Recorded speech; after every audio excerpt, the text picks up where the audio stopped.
¿Qué tipos de cáncer causan la exposición al sol? El más frecuente que produce, por suerte, no es el melanoma, que es el más conocido, sino el carcinoma espinocelular, es el que se asocia más claramente con la exposición solar. Y luego hay cierta relación con la aparición de carcinoma vasocelular, que es un carcinoma que prácticamente tendremos todos los seres humanos. ¿Has dicho que seguramente tendremos todos los seres humanos? Sí, que de hecho el carcinoma vasocelular es tan frecuente que no se cuenta en las estadísticas de cáncer. ¿Cuánto sol dirías que es ideal para una persona promedio? En una persona de fototipo 2, 3, que suelen ser los que tenemos en España, con normalmente exposición solar, es suficiente para la síntesis de vitamina D. Si alguien va al supermercado a comprarse una crema del sol, ¿qué debe fijarse en la etiqueta? Lo más importante casi es que nos guste y nos la vayamos a poner. Y de cara a ver la etiqueta, pues preferiblemente que sea un Pero claro, en redes sociales también se dicen, ojo, porque el cáncer de piel apareció a la vez que aparecieron las cremas solares. Claro, es que al aparecer protector solar, sobre todo hace años, se promocionaba con la idea de que utilizando protector solar podías ir a la playa todo lo que querías, que jamás te iba a pasar nada. Y al final toda esa exposición solar también facilita la aparición de cáncer. Los países que más crema de sol usan son los que tienen mayor prevalencia de cáncer de piel.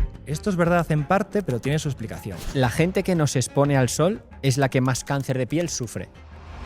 ¿Qué tipo de señales pueden indicarle a una persona que nos está viendo que debería ir al médico? Quizás en cuanto a la prevención del melanoma, que es el cáncer más peligroso de la piel, lo más útil probablemente sea el signo del patito feo, que es que veamos un lunar completamente distinto a todos los demás que tenemos. Si veo esto, yo correría al médico a ver qué me dices. Sí, estas se ven muy feas, pero son queratosis seborreicas, que son totalmente benignas. Si me sale esto, corro directamente a ver qué me dices tú, a ver si también. Este se ve feo. Y está ya, es que ya no sé ni si preguntártelo, porque es que además con el ABCDS que me has dicho, yo creo que también habría que ir. Esta también tiene toda la pinta de melanoma, además de melanoma gordito. Muy buenas y bienvenidos a un nuevo episodio del podcast de nutrición y salud, que hoy va a estar más relacionado con lo segundo, de Fit Generation. Mi nombre, como siempre, es Gonzalo y hoy tengo el enorme placer de tener como invitado a Àlex Docampo, médico dermatólogo que se dedica a combatir bulos y mitos en redes sociales con una claridad increíble y que siempre está aportando a la sociedad. Así que, Àlex Docampo, bienvenido, ¿qué tal estás? Muchas gracias, encantado de estar aquí. Tenía muchísimas ganas de este episodio. Sé que nos has hecho un hueco entre un congreso que tienes, te lo agradecemos, vamos, de forma infinita, porque tengo muchas ganas de este episodio porque tenemos que hablar de todos esos exposición al sol, cremas solares, remedios caseros, manchas en la piel. Vamos a hacer ahí un pequeño juego de reconocimiento de manchas en directo para que la gente también que se pregunta cosas sobre sus manchas pues pueda hablar. Bueno, en definitiva es que va a ser muy variopinto y te agradezco muchísimo que estés aquí. Así que si te parece, pues vamos ya con el primer bloque. Estupendo, sí. Pues lo primero que te voy a preguntar, igual no te lo esperas, pero es si puedes enumerar cuáles son los beneficios demostrados según la ciencia que tiene la exposición al sol. El primero, el que está más claro, es cómo facilita la síntesis de la vitamina D, ¿no? Eso sí que está muy claro, aunque en muchos casos no es necesario mucho tiempo de exposición solar para sintetizar la cantidad suficiente. En la mayoría de personas, con 15-20 minutos, es suficiente, aunque eso depende un poco del fototipo, del color de la piel. Además, con piel más oscura, más tiempo de exposición es necesario. Y luego, también claramente, mejora el estado de ánimo, ayuda a regular el ritmo circadiano. Y luego hay algunos efectos menos estudiados, pero que puede tener alguna incidencia, sobre todo algún estudio que sugiere que puede reducir el riesgo cardiovascular. Parece que a través de la síntesis de óxido nítrico, por el ultravioleta A, en este caso. Y luego ya hay algún estudio un poco más dudoso, observacionales, que incluso observan que la gente que tiene más exposición solar tiene más longevidad o tiene una mayor esperanza de vida, ¿no? Aunque ahí hay muchos factores de confusión que intervienen. Claro, es lo que me viene a la cabeza, ¿no? O sea, la exposición al sol debe ser aquella variable modificable que no me imagino otra con más confusión, porque claro, ¿qué personas se exponen más al sol? ¿No? Pues las que normalmente llevan mejor estilo de vida o las que tienen menos enfermedades. Normalmente una persona pues más enferma, o sea, si alguien piensa en una persona mayor recluida a lo mejor en un centro, claro, que tiene menos esperanza de vida, no se expone mucho al sol. Entonces, ¿cómo ves ese tema de la confusión? Claro, es que totalmente puede haber incluso una correlación inversa y se diluye totalmente el efecto. O sea, claro, que desde luego sí que el sol probablemente tenga beneficios, pero tanto como llegar a alargar la vida, pues sobre todo es muy difícil de estudiar. Y de esto hay dos estudios, uno que se hizo en una corte sueca de mujeres, las que se observó a lo largo de la vida como se las tomó en un momento de su vida y se vio cuánto tiempo vivían y sus hábitos de exposición solar a través de una encuesta, que también es algo bastante dudoso. Claro, vivían más aquellas que habían estado más tiempo expuestas, pero efectivamente pues las que no estaban expuestas no se observó si tenían más tasas de enfermedad de otro tipo, etcétera, que hiciese que no estuviesen más expuestas. Entonces, lo primero que puede sacar la gente... Uy, perdón que te interrumpí. No. Lo primero que puede sacar la gente de este podcast es cuando escuches a mayor exposición al sol, más vive la gente, es cuidado que puede estar mediado por la confusión, ¿no? Exacto. No tiene por qué haber sido el sol lo que cause que vivan más. Eso es. Y además que el sol está asociado a otras cosas que sí que son claramente beneficiosas y con un beneficio muchísimo mayor y demostrado, como es la actividad física, el aire libre, la relación con otras personas, etcétera, que eso sí que está claro y se relaciona también con una mayor exposición solar. Entonces, ¿cuánto sol dirías que es ideal para una persona promedio? ¿Cuánta exposición al sol? Esto depende mucho de cada fototipo, del color de piel y de la latitud y de la hora del año. Porque no es lo mismo una persona de piel negra que viva en Galicia que una persona de pelirroja que viva en Guinea Ecuatorial. O sea, ahí cambia mucho. Vale. Pero la radiación es muy variable.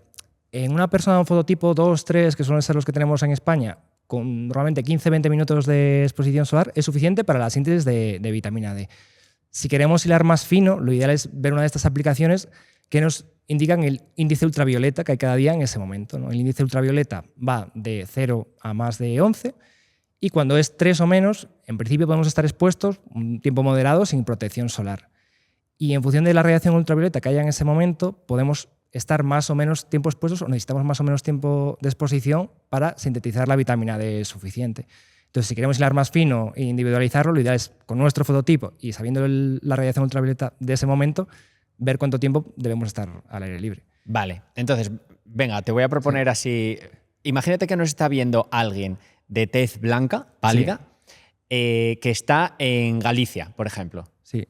Pues ahora mismo, en esta época, en otoño. Ahora mismo en esta época, pues a lo mejor 20 minutos, media hora, puede estar tranquilamente. ¿Eso es para sintetizar vitamina D de forma segura? Bueno, sintetizaría incluso con menos. Si es piel muy blanquita, a lo mejor 10 minutos es suficiente. Vale. Sí. Si es en invierno, por ejemplo, en enero. Y si es en invierno es mucho más complicado y de hecho porque la fracción de la radiación solar que permite la síntesis de vitamina D es solamente el ultravioleta B, una fracción del ultravioleta B.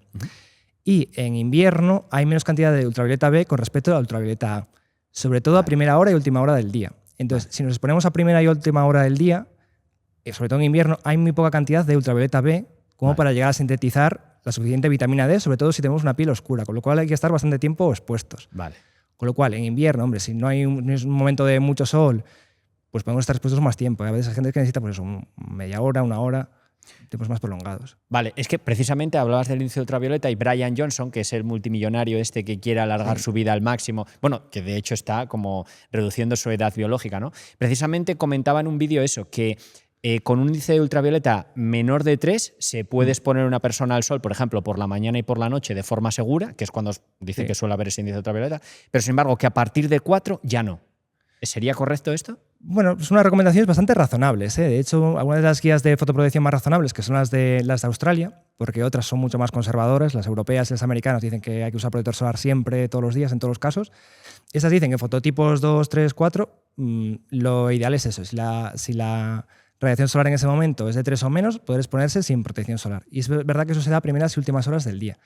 Es verdad que también en esas horas hay un poco menos de ultravioleta B con respecto al ultravioleta A, con lo cual tenemos algo más de los efectos perjudiciales del sol en cuanto a envejecimiento, sobre todo por el ultravioleta A, y menos de los beneficios en cuanto a síntesis de vitamina D con el ultravioleta B, pero sí que parece más o menos razonable. Ahora, tampoco pasa nada si nos exponemos el resto del día siempre que utilicemos protección solar, no solamente en cremas, sino con medidas físicas como sombreros, gorros y demás. Has tocado un tema que vamos a ver luego, el de las cremas, que cuidado, seguro que alguno está respirando ahora por todo lo que se escucha ahí de las cremas, pero luego lo vamos a tratar a fondo. Vale, ¿existe algo como acostumbrarse al sol y tolerarlo más con el tiempo? Es decir, ¿hay algún tipo de bronceado saludable que puedas exponerte más al sol sin riesgo? Sí, a ver, cuando nos ponemos morenos, claro, nuestra piel sintetiza melanina. La melanina en nuestras células de la piel, si lo ves al microscopio, se pone como un gorrito encima de cada núcleo de las células de nuestra piel para protegerla y hace que el sol que llega por encima no les afecte. Entonces, es una medida de protección cuando detecta que está siendo expuesta al sol. Vale. Es verdad que cuando nos estamos bronceados, ese moreno nos ofrece una protección de más o menos pues, 6, 7, 8, como si fuera un SPF, un protector de 8 o 9, con lo cual tampoco es mucho. Ya, que poco. Y nos podemos quemar igualmente, aparte que esto es transitorio. Y no hay ese efecto del callo solar del que se habla, de que por ponerse moreno una época vayas a tener más resistencia al sol a lo largo de la vida. Que he visto vídeos incluso de gente que propone exponer los bebés al sol para que su piel se haga más dura y sean más resistentes a largo plazo. Y esto no tiene sentido. Ahora, ¿todo bronceado es nocivo? Pues realmente no. Es cierto que cuando recibimos algo de radiación solar y nos ponemos morenos es en respuesta a ese daño, ¿no? Esa radiación solar ya daña en parte nuestro ADN, por suerte nuestro cuerpo lo puede reparar y a la vez sintetiza melanina para protegerse ante futuras exposiciones. Entonces, es cierto que algo de daño hay, siempre que nos ponemos algo morenos, pero por suerte nuestro cuerpo, o la mayoría de nosotros, tiene cierta capacidad de reparar ese ADN. Entonces, si ese sol viene de una exposición por motivos razonables, por hacer deporte al exterior, hacer vida al aire libre, aunque nos pongamos morenos, pues no es perjudicial, ¿no? O sea, sí que es un moreno razonable. Ahora, buscar el bronceado a propósito, tirado en la playa para estar más moreno, no es lo más razonable ni lo más lógico, ni por motivos de salud ni por motivos de estética, porque al final todo esto conduce a más manchas, arrugas y demás. Has empezado a hablar de un tema que es el de los daños del sol, ¿no? Te has metido un poco por ahí. Claro, lo primero que escucha la gente cuando ve vídeos en redes sociales es ¿cómo va a ser el sol malo si a los enfermos de tuberculosis se les sacaba al sol para que se curasen? Sí, claro. Sí, se les sacaba porque tampoco había otra cosa. Entonces, en ese caso, bueno, pues incluso hasta parece razonable que es mucho mejor que estar en una sala cerrada con otros enfermos, con otras patologías infecciosas. Desde luego mejor estar al aire libre, que corre el aire y que no se contagien esas enfermedades, ¿no? Vale. Pero sí que se ve bastante esta falacia como de apelación a lo natural, que dicen como el sol siempre ha estado ahí, tiene que ser bueno. Y no necesariamente. Y de hecho, incluso cuando se ve cómo actúan pues, pueblos cazadores-recolectores o antiguos pueblos en la historia, la gente siempre se ha protegido del sol. No con protección solar, pero ves una persona en África, se va a poner debajo de un árbol, o cuando ves eso, los tuaregs llevan ropas que protegen todo su cuerpo, o un agricultor, si ves a un abuelo agricultor, siempre va a estar protegido con ropas, con sombreros, ¿no? Entonces, es verdad que el sol siempre ha estado ahí, pero también el ser humano también ha evitado un exceso de exposición solar. Antes de continuar con el podcast, quiero recordaros que en Fit Generation ya tenéis disponible el grado universitario de Nutrición Humana y Dietética. Solo 3 años de carrera y sin nota de corte, clases y exámenes 100% online y podrás generar ingresos antes de acabar la carrera. Te dejo toda la información en el dossier del primer comentario y de la descripción del vídeo. Y ahora sí, continuamos con el podcast. Hay algunos creadores de contenido que dicen que exponer los huevos al sol, literalmente, crea más testosterona. ¿Es cierto esto? ¿Viene secundado por algún estudio, investigación? No, yo había explorado sobre esto y sí que hay un estudio del año 1930 que bueno, sugiere algo así, como que al exponerlo se sintetizaba más testosterona. Realmente lo que han visto los estudios es que con la exposición solar, algún estudio sugiere que hay algo más de síntesis de testosterona, pero con la exposición solar en el cuerpo en general, no una zona en concreto. O sea, vale. que no se tiene supone mucho que sentido. como almacenan o no lo sé, ¿no? Sí, pero realmente la exposición, el sol no va a llegar tan profundo como para hacer un efecto ahí. O sea, o sea, que la exposición al sol causa un aumento de testosterona. Parece que sí, algún estudio lo sugiere. Lo que pasa es que son estudios pequeñitos y tampoco con mucha diferencia, pero parece que luego, sí. además, habría que ver si eso es relevante o si luego se compensa en las horas en las que no estás expuesto al sol y cosas Exacto, así. sí, ¿Qué pasa? sí. El cuerpo es muy sabio y pasa muchas veces esas cosas. Vale, y tocaste antes también un poco por encima el concepto de callo solar. Hay gente que dice que te expones mucho al sol y aunque te quemes, te pongas muy moreno, eso quiere decir que tu cuerpo está aprendiendo a protegerse del sol y que por lo tanto ya tienes ese callo solar y no vas a tener daño aunque te sigas exponiendo. ¿Es cierto? Lo malo es que toda esa exposición solar que hemos ido acumulando, que ha hecho que nos pongamos morenos, ha sido daño acumulado en nuestro ADN. Entonces, cuanto más exposición solar tengamos, más papeletas compramos para que desarrollar un cáncer o algún otro tipo de patología. Y esa protección solar que genera el moreno tampoco es tan alta como para que nos convenga. Entonces realmente no tiene mucho sentido. Vale, era lo que hablabas antes del factor de protección, ¿no? Que era como un 6 o 7. Y normalmente las cremas se suelen recomendar de un 50 hacia arriba, ¿es cierto? Eso es, sí, por lo menos 30. Por lo menos 30, vale. ¿Qué daños visibles? Porque la gente escucha, ¿no? El cáncer de piel, pero se ve como muy a largo plazo, muy poca prevalencia. Pero ¿hay daños visibles que sabemos que sí que causa la exposición al sol? Sí, lo más evidente es el deterioro de la piel, sobre todo en cuanto a manchas, a pigmentos, sobre todo aparición de melasma, de lentigos solares y también degeneración del colágeno, de la dermis, que es la segunda capa de la piel, que esto facilita la aparición de arrugas.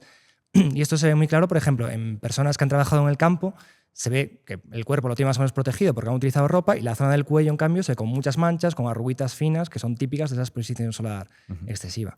Entonces, esos son, porque el cáncer no le ocurre a todo el mundo que se expone al sol, pero sí que la aparición de manchas, de una aparición de arrugas precoz, es muy frecuente en todo el mundo que tiene una exposición solar excesiva. No sé si viste, a ver si podemos poner la imagen aquí en pantalla para que la vea la gente, la famosa imagen de un camionero que había ido siempre con la ventanilla bajada y tenía este lado de la cara totalmente arrugado y este parecía un chavalín joven. Sí, o sea, que pueden ir por ahí los tiros, ¿no? Arrugas, sobre todo manchas en la piel, lo que se conocen como signos de envejecimiento, ¿no? Sí, lo que llaman el fotodaño también. Incluso con el tiempo la piel se hace más finita, que eso se ve sobre todo en zonas del escote, en mujeres, porque es una zona que suelen tener más expuesta.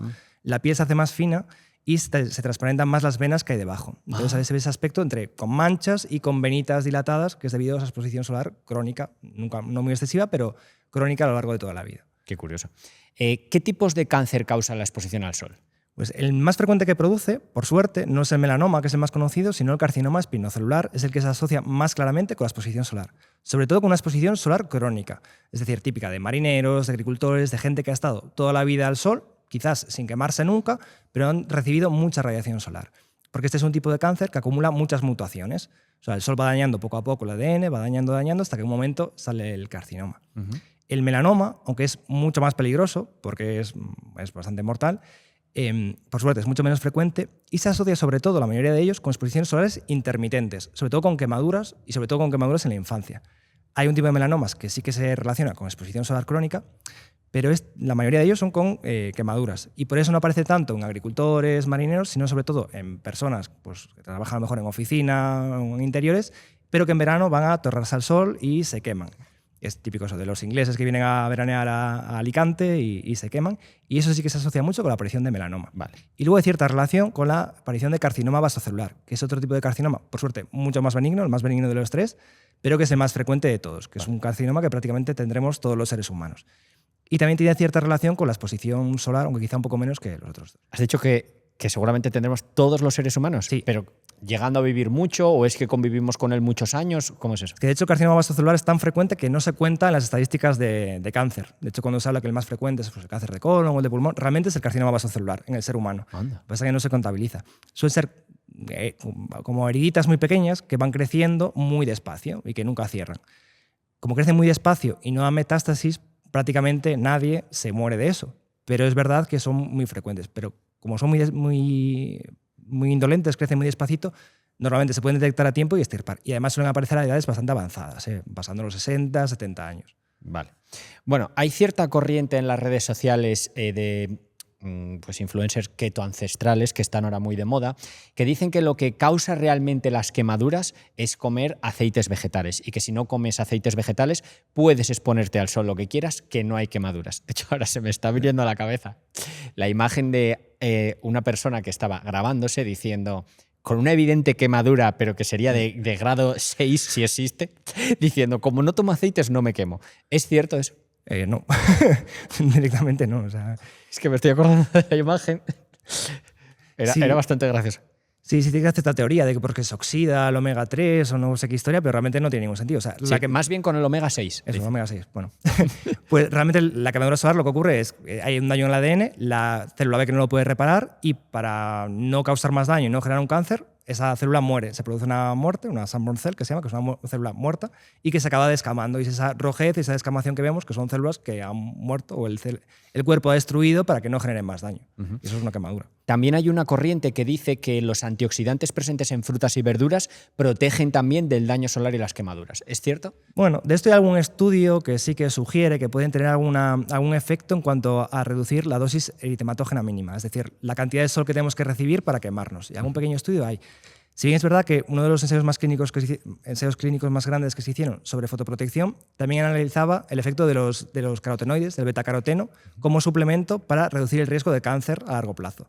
Y si bien ese estudio no se vio ningún efecto en cuanto a la reducción de cáncer de piel tras la exposición solar. Entonces, bueno, parece que sí que podrían tener algún efecto en cuanto a protegernos del exceso de radiación solar, pero tampoco está claro el efecto a largo plazo en cuanto a carcinomas, que es un poco lo importante. Diríamos que para la gente que nos está escuchando no sirven como una protección, como si fueran cremas. Y desde luego nada que ver con la protección que nos puede ofrecer una crema. Vale. O sea, como no está mal, desde luego, comer vegetales más, pues bien, pero igual no invertiría en un suplemento de antioxidantes para esto. Todas las personas podemos ir a cualquier kiosco en verano, encontrar una revista y ver cómo proteger tu piel con limón, con aceite de coco, sobre todo, del daño del sol, las manchas, etcétera, etcétera. ¿Qué hay de estos remedios caseros? Pues muy poco. O sea, realmente, y además pueden ser bastante peligrosos algunos de ellos.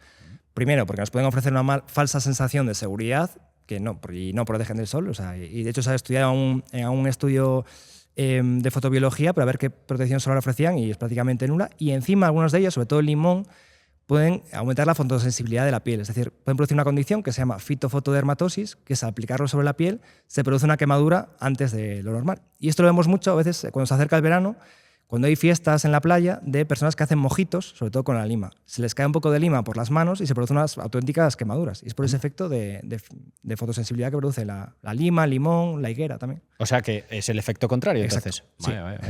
Y ahora se han puesto también de moda las cremas caseras con óxido de zinc. Eso es otra cosa que no tiene ningún sentido y por varios motivos. Por un lado, porque no protegen. Vale. Primero, porque el óxido de zinc es bastante complicado de formular y en las cremas solares está muy diluido para poder hacer una película uniforme por encima de la piel. Cuando se hace de forma casera, uno no es capaz de triturarlo tanto como se hace de forma industrial y ese mix deja pequeños agujeros entre medio por los que penetra el sol y uno se acaba quemando igualmente. Además de que el óxido de zinc, para que llegue a proteger lo suficiente, tiene que dejarte bastante blanco. O sea, es un filtro mineral y deja bastante blanca la piel y la gente no se pone la cantidad suficiente. Y que además muchos de estos gurús que venden esos protectores solares naturales hechos en casa realmente no son conscientes de que el óxido de zinc que compran es un producto bastante industrializado. O sea, realmente el óxido de zinc que sale de la naturaleza contiene muchos defectos, contiene plomo, contiene otros minerales que son tóxicos. O sea que realmente tampoco ni es natural ni es mejor para el cuerpo en general. ¿Y qué hay del maquillaje? ¿El maquillaje sí que ofrece suficiente factor de protección solar? Depende de cuál. Muchos ya vienen con el factor de protector solar que ofrecen. Han sido estudiados y te dicen pues, si tienen un SPF 30, SPF 50.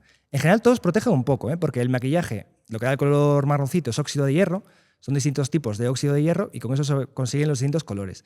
Y el óxido de hierro es fotoprotector. Entonces, es verdad que todo el maquillaje ofrece fotoprotección, pero la mayoría de ellos no tanta como un protector solar normal. Vale. Volviendo un poco al tema de los genitales, hablamos de que no tiene beneficios en cuanto a testosterona, pero ¿tiene algún beneficio exponer los genitales en sí al sol, seas hombre o mujer? Probablemente no. Y encima además es una piel más fina que la del resto del cuerpo. La piel de los genitales junto con la de los párpados es la piel más finita que tenemos en el cuerpo, con lo cual nota mucho más los efectos del sol.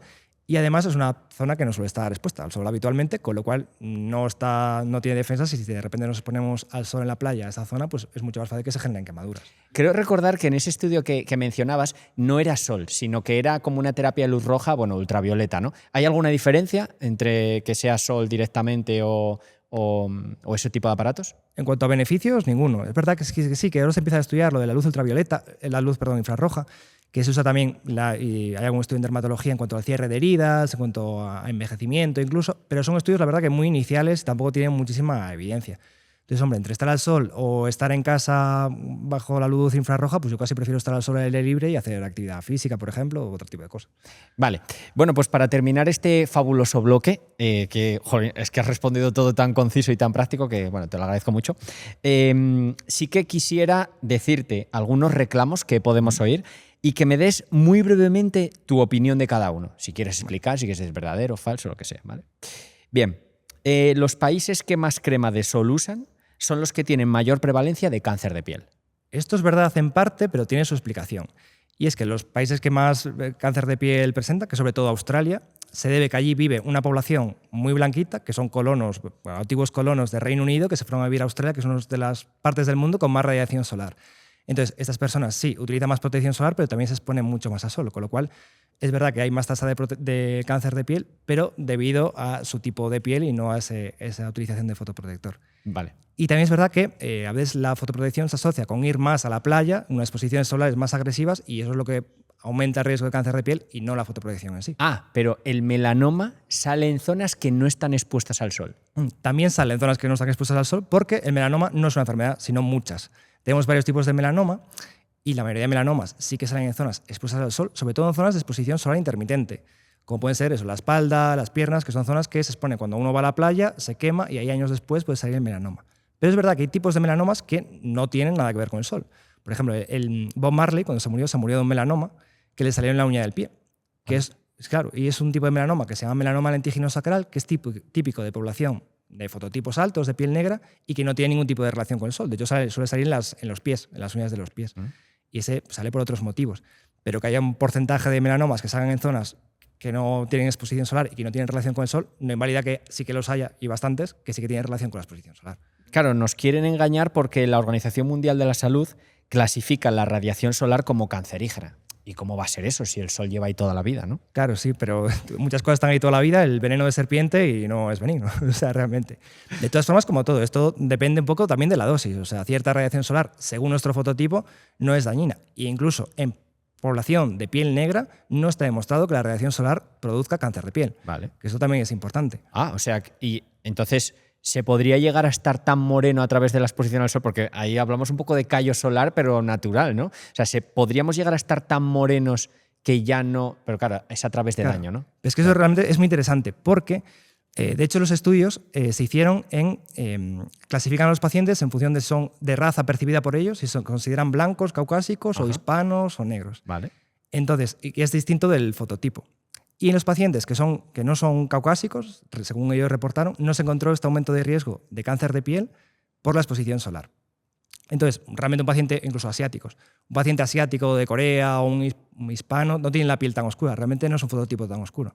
Entonces, ahí juegan más papeles que no son solamente, parece, que no son solamente el color de la piel, sino ciertos factores genéticos que predisponen al sol. Entonces, probablemente la población de ascendencia europea tenga ciertas variables genéticas que la hacen más predispuesta al cáncer de piel cuando hay una exposición solar que la población de otros orígenes. Vale, pero los dermatólogos tienen altas tasas de cáncer de piel.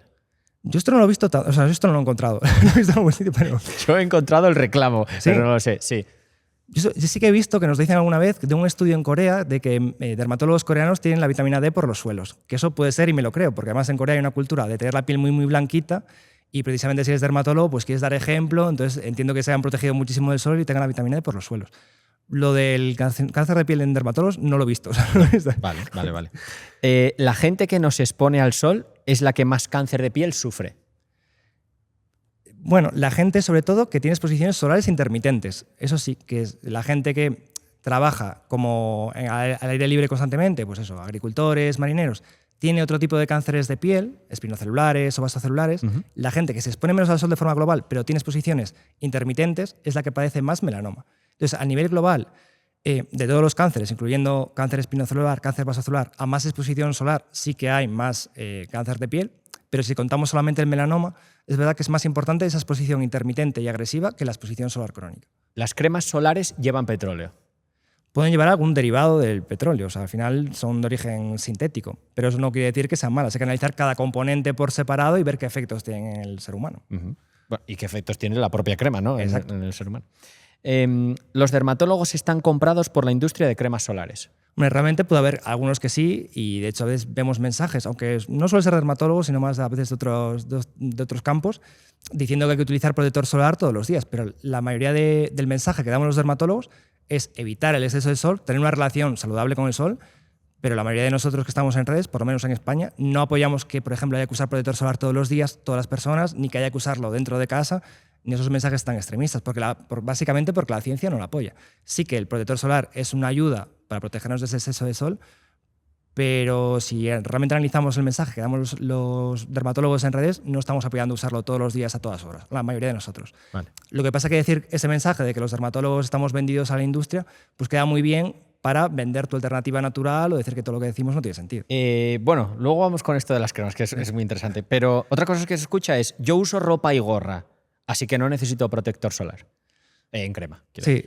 Hombre, depende de la ropa y gorra que utilices, puede ser verdad, y depende de la hora del año, ¿no? Realmente si usamos tejidos de algodón que no dejen huecos entre el tejido y nos tapa bien todo el cuerpo, sí que las medidas físicas, como pueden ser estas, es una buena medida de protegernos del sol. También ir por la sombra, una sombra de un árbol nos protege muy bien, la sombra natural, la sombra de edificios, también son medidas válidas, siempre que no haya un exceso de sol. Pero tenemos que ser conscientes de que cuando utilizamos ropa puede haber zonas de la piel que dejamos descubiertas y ahí sí que es muy útil la protección solar para evitar el daño que nos puede hacer ahí el sol. Vale, sí que es cierto que hace tiempo, y claro, no recuerdo si era dermatólogo, ahí tienes razón, sí que escuché una persona decir, aunque te pongas ropa, sea del tipo que sea, si vas a estar al sol tienes que echarte crema sí o sí. Sí. Incluso en las zonas que tenías ropa. ¿Eso quizá puede ser uno de esos mensajes que no apoyarías, diríamos? Sí. Depende también del tipo de ropa, porque vale. Ropa muy finita, de lino, demás. Recuerdo que decía, da igual el tipo de ropa. No, aparte de eso está claro, está estudiado. Eso hay un fotobiólogo de la Universidad de Málaga, el doctor Pepe Aguilera, que estudió distintos tipos de tejido y ha visto que algunos tipos de tejido Y además, incluso tejido, ropa no muy cara, porque sí que hay ropa con UPF, que es ropa que se ha medido la protección solar que ofrecen y están hechas a propósito para eso. Que suele ser ropa técnica, que se vende en tiendas de deporte y demás. Pero hay ropa normal de algodón que ofrece una protección solar muy buena, a veces SPF 30, 40, 50. Sí, sí. O sea que no siempre hay que utilizar protector solar debajo de la ropa. Vale, vale. O sea que también se cuenta el factor de protección para la ropa. Sí, hay una que sí que está medida que se llama UPF y es el factor de protección de la ropa. Vale, pero, por ejemplo, una camiseta de algodón, ¿qué factor de protección podría tener? No te sabría decir exactamente, porque depende también el color, depende cómo esté el tejido entrelazado. O sea, si es más gordita va a proteger más. O sea que para eso sería mejor, si quieres fiarte al 100%, contar con una que ya lo traiga, ¿no? Exacto, que se haya estudiado. Porque se te dice exactamente la protección que tiene. Vale. ¿Y dices que es sobre todo ropa deportiva la que suele llevar? Sí, suelen vender en estas grandes tiendas de deporte, suelen tener algunas de esas prendas con el UPF. No lo sabía y seguro que la mayoría de vosotros tampoco lo sabía, así que muchas gracias. Pues vamos a pasar al bloque que más ganas tengo, que es el de las cremas solares. Porque claro, es que es verdad que escuchamos por ahí que no, es mucho peor el remedio que la enfermedad, ¿no? Es mucho peor la crema que exponerse al sol, incluso a veces. Que de ahí viene, bueno, pues esos mensajes de confundir correlación con casualidad, lo que hablamos un poco de Australia y todo eso. Entonces, la primera pregunta es, ¿qué debe tener una buena crema solar? Es decir, si alguien va al supermercado a comprarse una crema del sol, ¿qué debe fijarse en la etiqueta? Pues lo más importante casi es que nos guste y nos la vayamos a poner. Porque una crema solar que nos deja un aspecto que no nos guste y no la vayamos a utilizar realmente no tiene sentido. Vale. Y de cara a ver la etiqueta, pues preferiblemente que sea un SPF 50, porque cuanto mayor sea el número, más tiempo nos va a durar el efecto de protección. Y además, como no utilizamos, se ha visto en los estudios que no usamos la cantidad correcta de protección solar, que debería ser mucho más de la que la gente normalmente usa. Entonces, como no vamos a usar la suficiente, cuanto más SPF tengamos, más nos va a proteger. Y preferiblemente que sea de amplio espectro, porque el SPF, el número que aparece en la etiqueta, indica la protección contra el ultravioleta B, pero no indica contra el ultravioleta A o contra la luz visible. Como el ultravioleta A también puede producir daño cutáneo y aumentar el riesgo de cáncer, no está mal que también incluya protección contra ultravioleta A, que eso suele venir un circulito que pone UVA. O sea, el ultravioleta A también causa daño en la piel. O sea que un cristal no te puede proteger, ¿no? Porque los cristales dejan pasar el ultravioleta. Dejan pasar el ultravioleta, exacto. Sí. Antes se pensaba, de hecho, que el único que hacía daño era el ultravioleta B, porque ese sí que va directamente al ADN y forma dímeros de pirimidina y eso genera mutaciones. Pero el ultravioleta A acaba generando radicales libres en la piel que luego secundariamente acaban dañando el ADN. Y por eso antes las cabinas ultravioleta se creía que era algo seguro, porque eran ultravioleta A solamente. Entonces se pensaba que bueno, esto te pone moreno, pero no te daña la piel. Y realmente lo son. Y de hecho ahora eso sí que está establecido como un carcinógeno claro y en algunos países, en Australia, están prohibidas, de hecho. ¿Cuáles dirías que son las principales diferencias entre filtros físicos y químicos? Si tuvieras que decirle a la gente cuál es mejor para la salud, ¿cuál sería? Ninguno es mejor. O sea, los dos son equivalentes. El filtro físico, que realmente son los minerales, o bien llamados inorgánicos, son moléculas más pequeñitas, como son básicamente el dióxido de titanio y el óxido de zinc. Y son estos que antiguamente, y ahora también, nos dejan un poco blancos, que nos dejan esa capa blanca por encima de la piel. Vale. Los filtros orgánicos, que son los mal llamados químicos, realmente son un anillo aromático, una estructura química, que es la que absorbe la radiación del sol. Y son mucho más cosméticos, no nos dejan tan blancos. Estos tienen mucha más mala fama, pero realmente son también seguros los que están comercializados hoy en día, y son mucho más cómodos de poner, porque realmente un filtro físico, un filtro mineral, es difícil ponerte la cantidad suficiente, que te proteja lo suficiente y que no te deje la cara blanca como si tuvieras puesto algo raro. Vale. ¿Cualquiera de los dos filtros bloquea la producción de vitamina D? Aplicados de forma correcta, en teoría sí. O sea, esto se ha visto in vitro en un trozo de piel. Si tú pones protector solar, como el protector solar bloquea el ultravioleta B, que es el que facilita la síntesis de vitamina D, no se sintetizaría nada de vitamina D. ¿Qué pasa? Que en vida real, y cuando se ha estudiado en vida real, cuando nos ponemos protección solar, hay zonas de nuestra piel a las que no llegamos y no vamos a aplicar protector, pues entre los pelos, entre los dedos. Y como realmente necesitamos muy poca radiación solar para sintetizar vitamina D, en vida real se ha visto que sujetos que usan protector solar sintetizan igualmente la cantidad adecuada de vitamina D. También es verdad, y esto es un matiz, que esto es un metaanálisis y sí que se vio esto, pero todos los estudios incluidos eran con SPFs más o menos bajos, de 15-30. No está tan estudiado si con protectores solares de amplio espectro y de SPFs altos se sintetiza igual, pero parece que sí, porque al final siempre dejamos ciertas zonas de la piel sin proteger que permiten que se sintetice la vitamina D. Vale, entonces, si una persona quiere usar crema para protegerse, ¿también valdría exponerse 20 minutos al día?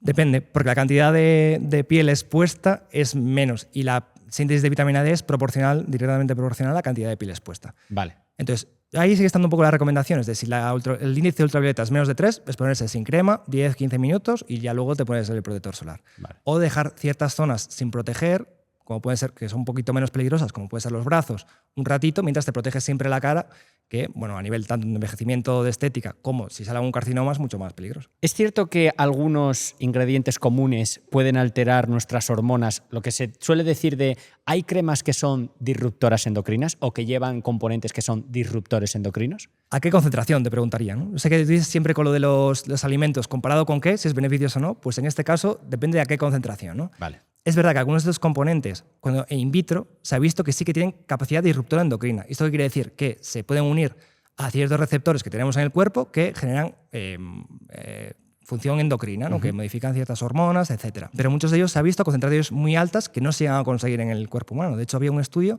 para conseguir alguna de estas concentraciones en el ser humano, tendrías que utilizar crema solar 24 horas durante 61 años por todo el cuerpo, que es algo al que nunca se llega. Realmente, las concentraciones de estos productos están muy limitadas y están en constante revisión por la Comisión Europea. Vale, entonces, como sí que parecen seguros, es decir, el efecto de la crema sí es seguro en este tema de los disruptores endocrinos, ¿hay algún tipo de población que sí que le dirías que tuviera más precaución o que usase un tipo de cremas u otras? ¿O no? Bueno, en general se recomienda quizás en embarazadas o en niños muy pequeños tener un poco más de precaución con ciertos filtros en concreto que han tenido algún dato más, aunque sea in vitro, de cierto peligro, ¿no? Tanto en embarazadas, porque por eso pues, están criando un feto que puede tener más problemas, como en niños muy pequeños, tanto porque son pequeños y sus células se están desarrollando más rápida, como porque la ratio entre superficie corporal y volumen del cuerpo es mucho más pequeña. O sea, tienen menos piel por la cantidad de cuerpo y se puede absorber más el producto. Entonces, sí es verdad que, por ejemplo, en niños de menos de 6 meses se tiende a evitar la protección solar en crema, o sea, utilizar medidas físicas que estén en la sombra, o sea, tampoco nadie va a poner un bebé al sol. Y en embarazadas pues se tienden a evitar ciertos filtros un poco más conflictivos. Pero por un principio de precaución. Realmente no parece que haya un riesgo claro real. Pero claro, en redes sociales también se dicen, ojo, porque el cáncer de piel apareció a la vez que aparecieron las cremas solares. ¿Qué ocurre ahí? Claro, es que claro, esto lo dicen porque sí que se ha visto, a partir del 1930, 1940, cuando se desarrollaron los primeros protectores, que aumentó mucho el cáncer de piel hasta el día de hoy. Pero claro, durante esos años han cambiado muchas cosas y no solo la aparición del protector solar, que también puede tener cierta incidencia, ¿eh? Por un lado, el diagnóstico del cáncer ahora es mucho mejor que hace años, ahora tenemos técnicas muy avanzadas y lo diagnosticamos muy pequeñito, que incluso hay gente que dice que estamos sobrediagnosticando ciertos cánceres de piel que no llegarían a dar problemas. La población está mucho más envejecida de lo que estaba hace 100 años y los cánceres de piel se asocian con la edad, con lo cual por eso detectamos también más cáncer. Y luego el protector solar podría tener cierta relación en que a ciertas personas les puede dar cierta falsa sensación de seguridad. Y es verdad que al aparecer protector solar, sobre todo hace años, se promocionaba con la idea de que utilizando protector solar podías ir a la playa todo lo que querías, que jamás te iba a pasar nada. Se usaba como un método seguro para ponerte moreno. Y al final toda esa exposición solar también facilita la aparición de cáncer. Claro. Entonces, son 3 factores que han ido cambiando a lo largo de este tiempo, que sí que se asocian con la aparición de más cáncer de piel, pero probablemente no se ha causado por el protector solar. Y de hecho, los ensayos clínicos en los que se ha estudiado el protector solar, se ha visto que el grupo que utilizaba protector solar tenía menos cáncer de piel que el grupo que no lo utilizaba. O sea que realmente causar no causa. Ahí puede salir lo de comparado con qué, ¿no? Claro, ponerte crema comparado con no ponértela disminuye el riesgo, pero ponerte crema y estar más horas al sol que si no estuvieras tantas horas al sol aumenta el riesgo, simplemente por aumentar la exposición al sol, ¿no? Entonces ahí el comparado con qué sería muy importante, que lo trajiste muy bien antes a la conversación. Vale, en cuanto a las cremas solares sí que me gustaría preguntarte, porque de esto, y también he escuchado a algún dermatólogo, me gustaría preguntarte si hay que reaplicar. ¿Hay que reaplicar una crema solar durante el día o basta simplemente con echársela por la mañana? Pues esto antes siempre se venía diciendo que había que aplicarla cada 2 horas, reaplicarla cada 2 horas, y esto parece razonable si tenemos cualquier enfermedad fotosensible. Pues personas que han tenido cáncer de piel, que tienen manchas que quieren tratar, un melasma, etcétera, pues ahí sí. Ahora, en personas que no tienen una condición fotosensible, sobre todo si es waterproof, si el protector solar es resistente al agua, dura mucho tiempo, o sea, pueden durar 5 o 6 horas, con lo cual a veces aplicarlo una vez por la mañana, bien aplicado, es más que suficiente, ¿eh? O sea, realmente no es tan necesario aplicarlo mucho, a menos que tengamos una exposición muy intensa, que vayamos a estar en la playa, etcétera, o que tengamos alguna condición fotosensible, que seamos sensibles de más al sol. Vale. Lo de waterproof no es un mito. Es que hace poco, fíjate, vi un vídeo que decían... no, lo del waterproof es un mito. Todas las cremas solares resisten el agua.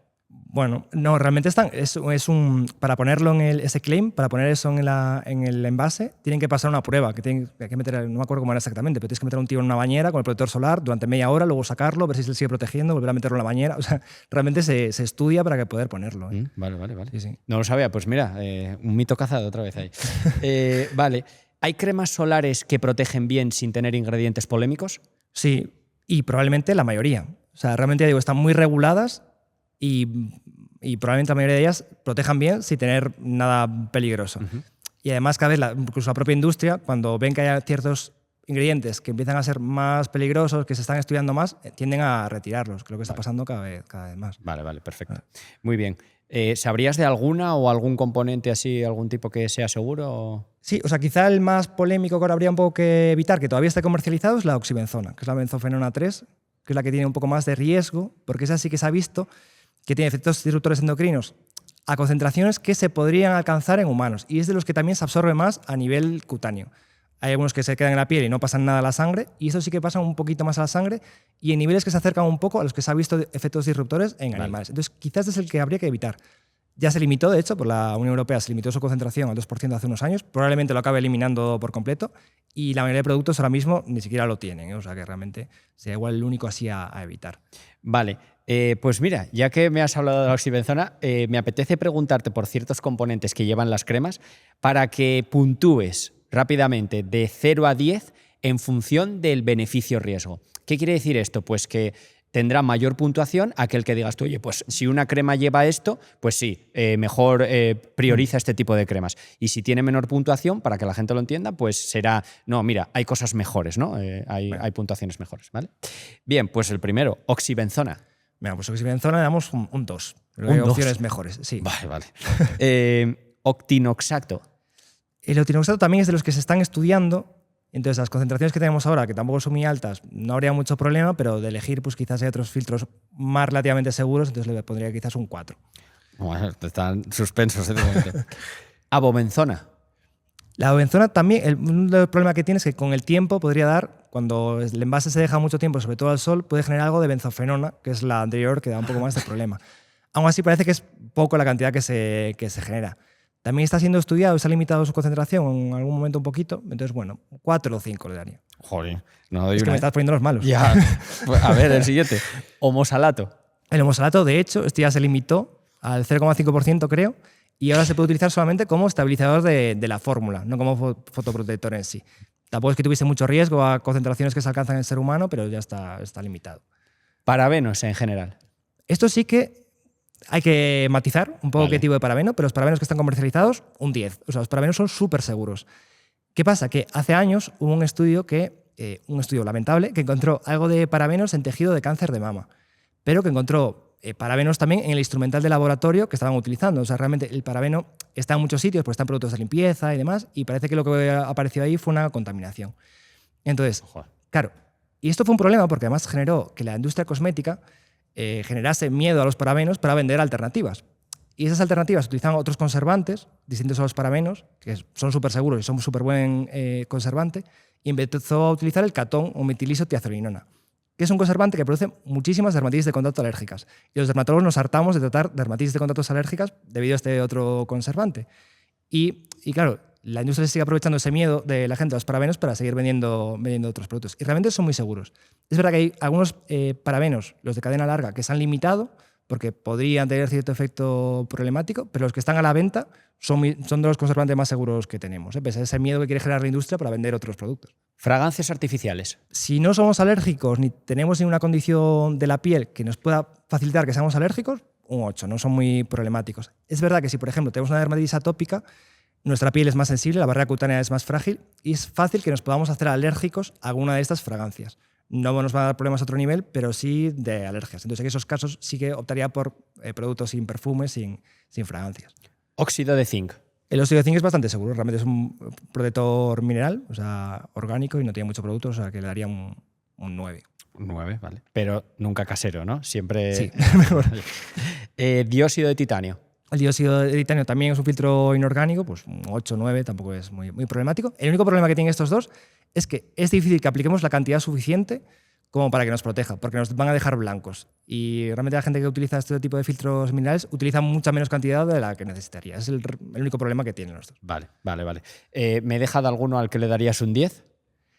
El resto de filtros que tenemos orgánicos, la verdad que los nuevos, el tirosor, hay muchos. La mayoría que se utilizan ahora son Vale. no tienen tanto problema. Fui a lo malo, ¿no? Sin querer ahí. Claro, vale, pero bueno, vale. bien, para saber así cuál es la que, Vale. que habría que evitar, en teoría.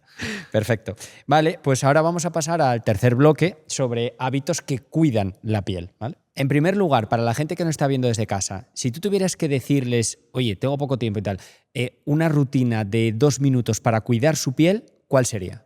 Pues la mayoría de gente realmente, si no tiene ningún problema en la piel, por mucho que nos quiera vender la industria, realmente no necesita prácticamente nada, más que lavarse la piel mañana y noche y protegerse de un exceso de sol. Si queremos ya mejorar un poquito más, pues lo óptimo es hacer una limpieza mañana y noche, protección solar por las mañanas, y por la noche podemos utilizar transformadores como retinol, que sí que tiene evidencia de mejorar a largo plazo arruga fina, evitar manchas y todo ese fotoenvejecimiento de la piel. Limpieza de la piel con jabón normal. Precisamente con un jabón para cara, o sea, un limpiador facial. Un limpiador facial especial, ¿no? Que se Sí, puede encontrar eso es, en cualquier sitio. Sí, en farmacia, en droguerías, que sea específico para la piel facial, pero si no tenemos ninguna condición específica de acné, rosácea, que ya tendremos que utilizar algo especial, el que queramos. Vale. ¿Y si se tiene alguna condición, acné, rosácea o tal? Pues ahí tiene que ser un limpiador un poquito más potente para piel grasa, para eliminar el exceso de sebo, que es lo que acaba produciendo tanto el acné como la rosácea. ¿Se puede rejuvenecer la piel con tratamientos dermatológicos o solo se puede frenar el envejecimiento? Sí, se puede rejuvenecer en parte, pero también tenemos que tener en cuenta hasta dónde queremos llegar, ¿no? Porque cuanto más queramos mejorar la piel, más agresivo tiene que ser el tratamiento que tengamos que hacer. Vale. O sea, por ejemplo, las cremas, por mucho que nos quieran vender, llegan a muy poquito. O sea, sobre todo los retinoides pueden mejorar algo, alguna arruguita fina, porque tienen capacidad de generar colágeno en elastina en la piel, entonces la dermis se estira un poquito, entonces alguna arruguita por aquí puede llegar a mejorar. La protección solar también a largo plazo, más que rejuvenecer, evita que envejezca la piel, pero ya si queremos algo más tenemos que pasar a tratamientos más invasivos, tanto infiltraciones o incluso láser o láser CO2, que al final lo que hacemos ahí es básicamente quemar la cara de forma controlada para que vuelva a crecer la piel de los queratinocitos que nacen de las células madre de los folículos pilosos. Como el pelo está más profundo, el vello que tenemos está más profundo, esas células están respetadas, no se queman y además no han tenido exposición solar, con lo cual están más sanas. La piel se regenera a través de esas celulitas y la piel sí que rejuvenece, incluso se reduce el riesgo de cáncer a largo plazo. Ostras. O sea, así que, sí, Pero, sí. a ver. ¿Cómo es esto de rejuvenecer? O sea, ¿cómo se mide eso? ¿Simplemente por los efectos visuales o tenéis marcadores para medir envejecimiento de la piel? Bueno, se han intentado buscar marcadores objetivos. Por ejemplo, a nivel de ecografía de la piel, hay una banda subepidérmica, justo debajo de la epidermis, la primera capa de la piel, hay una banda que con el tiempo, que se ve de una forma en la ecografía, con el tiempo se va haciendo más ancha, que eso es la elastosis solar. El sol cuando daña la piel degenera el colágeno. Y eso cuando hacemos un corte en histología, lo vemos al microscopio, se ve claramente. Una piel, colágeno de características distintas. Y esto se puede evaluar, por ejemplo, por ecografía, que es un poco lo más objetivo. Y luego ya parámetros más subjetivos, ¿no? Pues vemos la calidad de la piel, las arrugas, etcétera, la pigmentación y demás, ¿no? Vale. ¿Dormir bien mejora la salud de la piel comparado con dormir mal? ¿Poco, de mala calidad, etcétera? Probablemente ¿Afecta sí. la piel? Probablemente sí, en el sentido de que el estrés sí que se ha visto que de forma crónica sí que empeora la piel, ¿no? Por el exceso de cortisol y demás. Tampoco es algo que esté súper probado, pero probablemente dormir bien mejor. Ahora, dormir de ciertas formas puede generar algunas arrugas, que son las arrugas del sueño. Cuando dormimos mucho de lado, esta zona se va aplastando así y es típico si has visto a una persona que tiene unas arrugas verticales así en los laterales, que son las arrugas del sueño. Ah, sí, ¿en serio? Es de gente que duerme mucho de lado y hay personas que lo tienen más de un lado que del otro por dormir de ese lado. Ya, pero bueno, hablamos de cosas modificables. Yo, claro, ¿cómo controlas? O sea, te atas a la cama para no dormir. Se venden algunas almohadas, pues que no sé cómo de efectivas serán en realidad. Unas almohadas que dejan un hueco para que no apoyes la... ¿En serio? Está todo estudiado. Primera vez en la vida que lo oigo, qué bueno. Sí. Vale, y bueno, lo que más nos importa aquí en este podcast. ¿La comida influye en la salud de la piel? Sí, influye bastante, pero tampoco, en muchos casos, algunas personas recurren a modificaciones en la comida para mejorar su piel y llegan a cosas un poco aberrantes, ¿no? Vale. Esto lo vemos bastante en casos de personas con acné, con rosácea, que dejan de comer gluten, dejan de comer 1000 cosas y su acné sigue sin mejorar, porque al final hay otros factores que también están influyendo ahí que son mucho más importantes. Ahora, a largo plazo, sí que llevar una dieta más saludable sí que se ha visto que mejora la piel, sobre todo evitar muchos azúcares, se ha visto que tiene cierta influencia.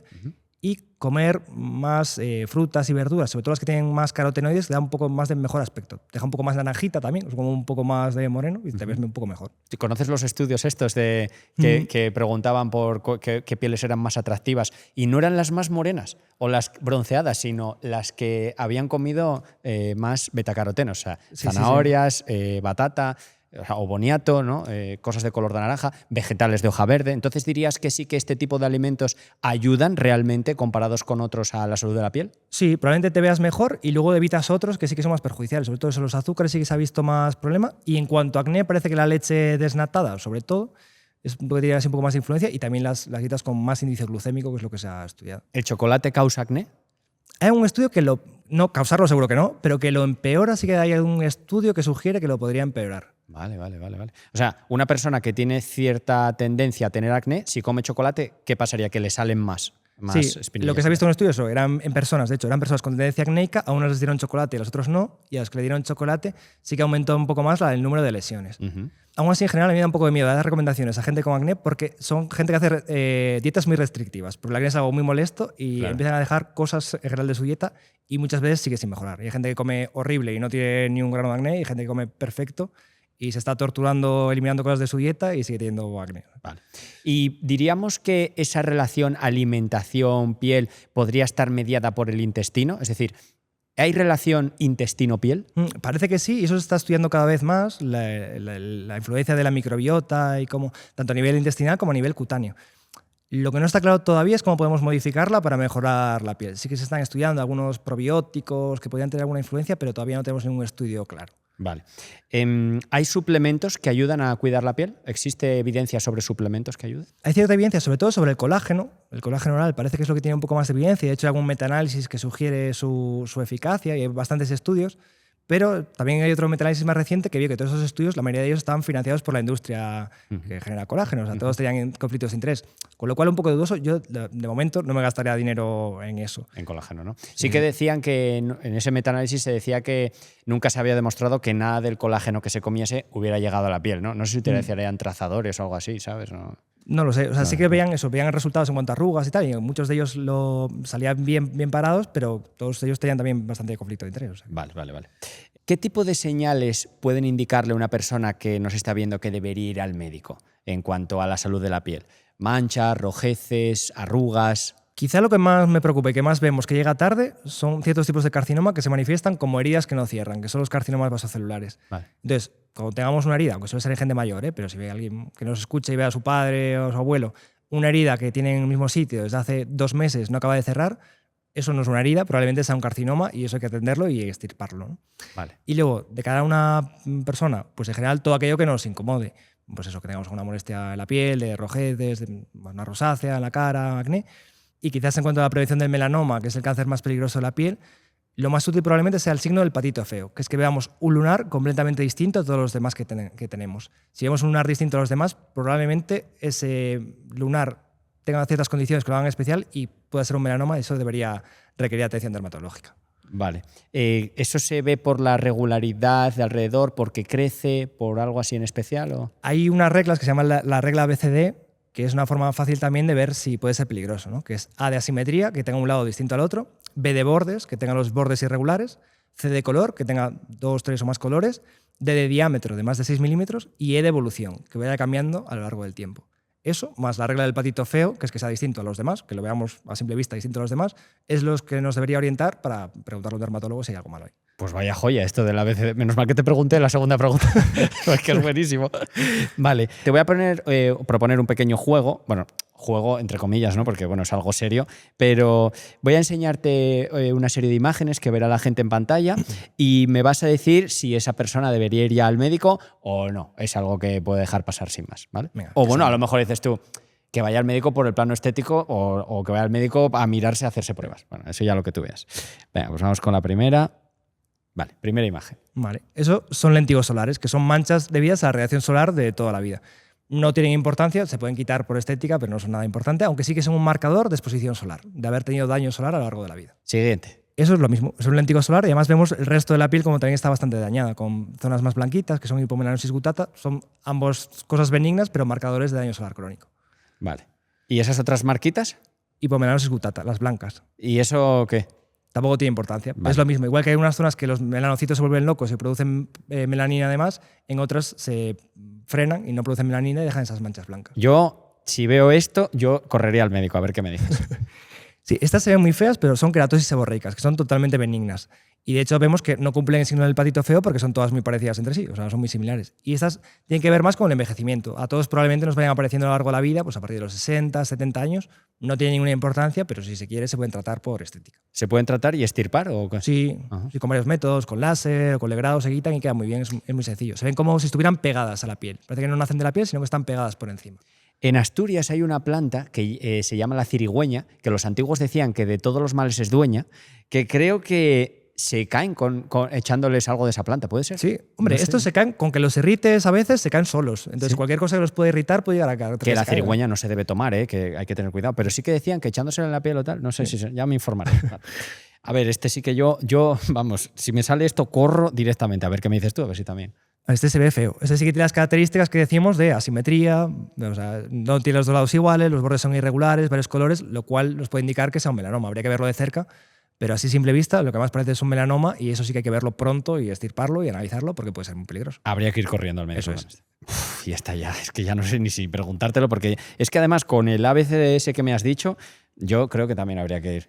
Esta también tiene toda la pinta de melanoma, además de melanoma gordito, porque cuanto más gordo sea, más peligro tiene y recordemos que el melanoma es uno de los cánceres más mortales del cuerpo humano, que por suerte ahora tenemos nuevos fármacos que lo controlan mucho más, pero sí, estos son los que hay que ir ya al médico y vérselo cuanto antes. Una pregunta que se me ocurre, porque veo que no crecen mucho visualmente, pero sí que hay riesgo de que crezcan hacia adentro, o sea, de que hagan metástasis en otros órganos, en otros tejidos y tal. Sí, el problema es que hacen metástasis cuando son muy pequeñitos, que tenemos mucha suerte de que salgan en la piel, porque de hecho había leído en algún sitio que por tamaño son el cáncer más mortal del ser humano, porque cuando uno se muere de un cáncer, de un hepatocarcinoma, ya es bastante grande, pero esto, un carcinoma de 4 milímetros de grosor, te puede matar, realmente.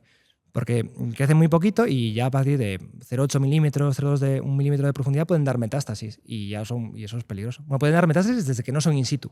In situ es cuando no han pasado de la capa más superficial de la piel. En cuanto pasan esa capa, pueden dar metástasis y ya son mortales. Y a más grosor, más peligro.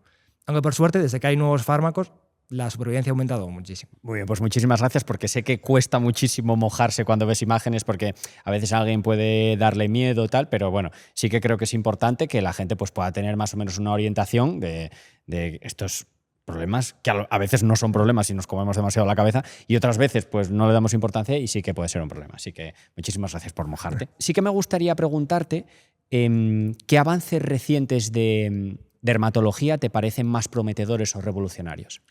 Quizás la aparición de los fármacos biológicos, ¿no? Que son fármacos que actúan contra una diana muy precisa de la inmunidad, por ejemplo, y permiten grandes resultados y muchos efectos adversos, ¿no? Y esto se hace tanto en enfermedades inflamatorias como la psoriasis, la dermatitis atópica. Ha cambiado muchísimo. Antes eran enfermedades crónicas que se tenían para siempre y se estaba toda la vida mal.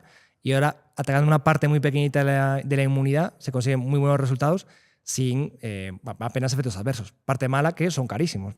Pero bueno, eso se está cambiando, están apareciendo ya genéricos y va mejorando un poquito más. Tanto en eso como en la parte de cáncer. En cuanto al cáncer, también están los inhibidores de checkpoint que se llaman en el melanoma, que también actuando en ciertas partes de la inmunidad han mejorado la supervivencia de estos cánceres muchísimo. Antes un melanoma tiene una esperanza de vida cortísima, 3-4 años, y ahora se ha alargado una barbaridad. O sea, eso ha cambiado muchísimo. Qué bueno.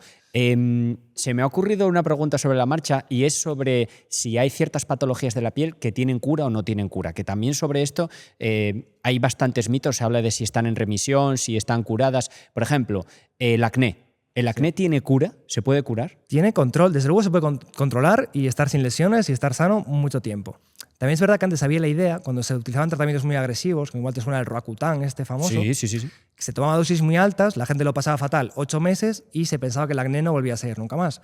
Pero esto se ha visto que no es cierto, sobre todo en mujeres que tienen más cambios hormonales a lo largo de la vida y aunque hayan pasado el acné en la adolescencia y se les haya curado, pues lo pueden volver a tener a los 30 años, ¿no? Entonces, ahora tendemos a utilizar estos fármacos, otras medidas, a dosis mucho más bajas, que son mucho más tolerables, e ir controlando cada brote. Ahora, si hacemos las cosas correctas, damos tratamiento oral cuando haga falta y mantenemos una rutina de tópicos adecuada, conseguimos que esas personas estén controladas y no tengan acné o apenas tengan un brotecito mínimo muy de vez en cuando. O sea que es verdad que no se pueden erradicar para siempre, pero sí que las podemos controlar muy bien. Vale. Una persona a lo mejor joven que nos esté viendo desde casa y tiene acné y le dicen, no, tranquilo, que eso es la edad, ya se te pasará con el tiempo. Sí. ¿Es cierto o debería ir a un dermatólogo? No es cierto y de hecho es bastante peligroso, nada malo, pero sí que puede dejar muchas cicatrices. Lo malo del acné, sobre todo cuando son lesiones grandes, es que puede dejar cicatrices atróficas hundidas en la piel. Y esas cicatrices nunca se van. Luego las podemos mejorar con ciertos procedimientos, láser potente, cirugías, pero nunca se van a ir por completo. Entonces, lo mejor para llegar a evitarlas es actuar cuanto antes. Es verdad que el acné tiene mucha influencia hormonal, sobre todo en el periodo de la adolescencia y sobre todo en chicos. Pasada la adolescencia suele mejorar bastante, pero las cicatrices que se han producido durante van a seguir ahí. Y en mujeres es distinto y puede prolongarse mucho más en el tiempo. Con lo cual, si tenemos un acné importante, sí que es importante tratarlo porque puede generar esas cicatrices y que en muchos casos no se va a ir solo. Importante. ¿La rosácea tiene cura? Tiene también control, pero tiene mucho más de que la gente piensa. Y la rosácea es un problema porque la gente tiene esta piel roja toda la vida y está utilizando siempre cremas muy suaves, hidratantes y nunca le va bien. Está cambiando de una crema a otra, todas las cremas le sientan mal y realmente sí que se puede controlar. Cuando controlamos la producción excesiva de sebo que tienen estas personas, porque ese sebo les está irritando constantemente la piel, cuando eliminamos ese exceso de sebo, la rosácea mejora muchísimo y podemos poner tratamientos como retinoides que acaban reforzando la barrera cutánea, haciendo que esa piel sea más fuerte y no se les vuelva a irritar. Entonces, cura para siempre no tiene, pero sí que podemos controlarla y que esa persona se mantenga sana toda la vida. ¿La dermatitis seborreica tiene cura? Igual, o sea, la dermatitis seborreica también hay una producción excesiva de sebo que en este caso no irrita tanto la piel de forma difusa como la rosácea, sino que produce descamación, tanto en la zona de los pliegues nasogenianos, las cejas y en el cuero cabelludo.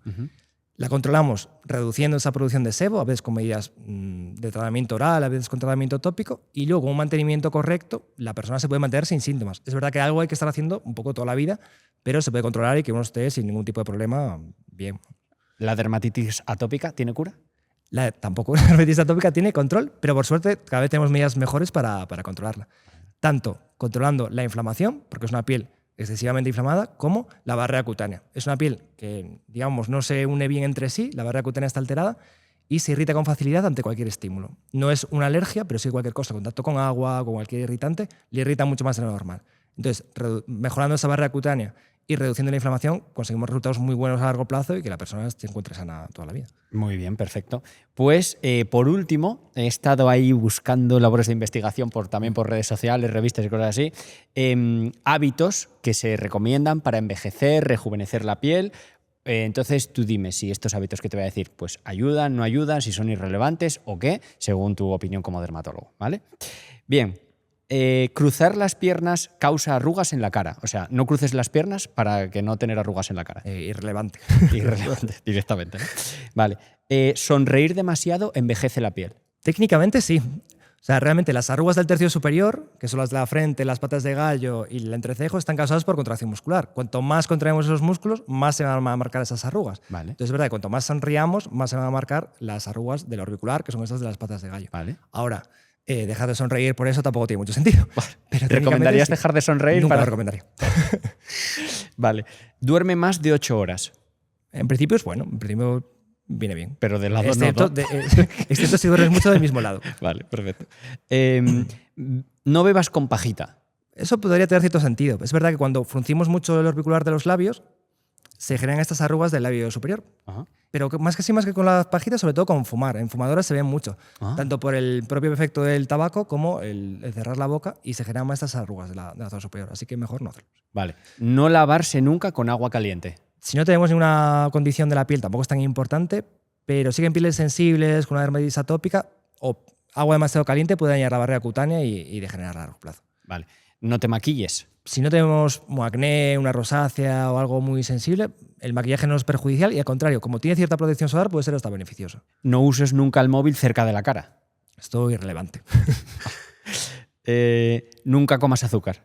Nunca tampoco. O sea, bueno, a largo plazo puede ser más perjudicial, es algo constante, pero tampoco está relevante. El consejo de estirarse la piel alrededor de los ojos. Probablemente irrelevante. Fruncir el ceño demasiado. Fruncir el ceño sí que puede aumentar el envejecimiento, sí. Sí, por la arruga esta, ¿no? Eso es. A más contracción muscular, más se va a ir marcando. Vale. No entrenes con pesas. Eso al contrario. O sea, Al sí contrario. que se ha demostrado que el ejercicio de fuerza sí que mejora la síntesis de colágeno en la piel. Anda. Sí, sí. O sea, que el ejercicio de fuerza puede ayudar a una piel más tersa, más a rejuvenecerla y tal. Sí.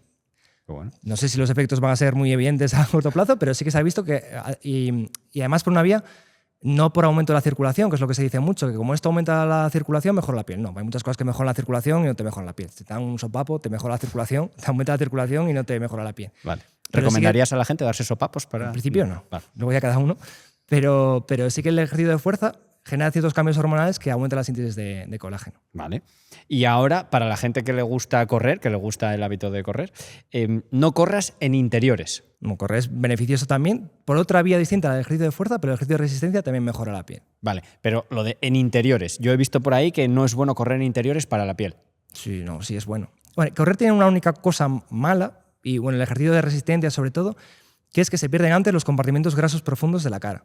Es decir, todos cuando nacemos tenemos un bebé tiene la cara gordita, ¿no? Porque tiene los mofletes muy gordos. Con el tiempo todos perdemos la grasa profunda que tenemos ahí y la grasa que está por encima se va descolgando. Entonces cuando se nos va descolgando la piel. Personas que hacen mucho ejercicio de resistencia, que están más delgadas, esa grasa profunda se pierde antes y se ve ese aspecto envejecido un poco antes. Lo vemos mucho, le llaman runner face, de cara de corredor. Se pierde un poquito antes, pero bueno, si como es la única consecuencia negativa de esto, pues... Vale, vale. ¿Y ganar algo de grasa entonces en la cara puede ser beneficioso para...? El problema es que no suele ir a la grasa adecuada. Porque tenemos dos compartimentos. El compartimento graso superficial, ese se queda ahí, que es el que forma este pliegue. Vale. Y es a donde suele ir la grasa nueva. Entonces no suele ver muy bien. Vale. Y no tomes el sol en la playa. Esto sí que tomar el sol, pues sí. Además, tomar el sol tirado en la playa a propósito para ponerse moreno, pues una actividad sedentaria que tampoco nos aporta nada bueno y solamente envejecimiento, tanto por la parte estética como va a aumentar el riesgo de cáncer. O sea que realmente no es nada recomendable. Muy bien, pues hasta aquí, Alex. Ha sido un verdadero placer. Este ha sido otro podcast que me ha pasado, que te estaba escuchando y se me olvidaba que tenía que hacer preguntas y luego tenía que quedar mirándolas. Así que nada, por mi parte, nada más.